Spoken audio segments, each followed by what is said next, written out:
السلام عليكم ورحمة الله وبركاته. بسم الله والحمد لله والصلاة والسلام على نبينا محمد وعلى آله وصحبه وسلم تسليما كثيرا. حياكم الله أخواني وأخواتي من أهل السنة والجماعة. نكمل ما بدأناه بوضع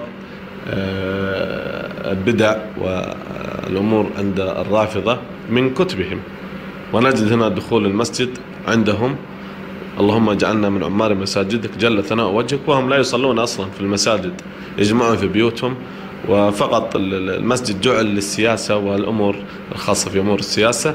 نجد هنا دعاء دخول المسجد عند أهل السنة والجماعة في حصن مسلم: أعوذ بالله العظيم وبوجهه الكريم وسلطان القديم من الشيطان الرجيم. هذا موجود في أبو داود، وانظر صحيح جامع برقم 4591. بسم الله والصلاة والسلام على رسول الله، اللهم افتح لي أبواب رحمتك. والسلام عليكم ورحمة الله وبركاته.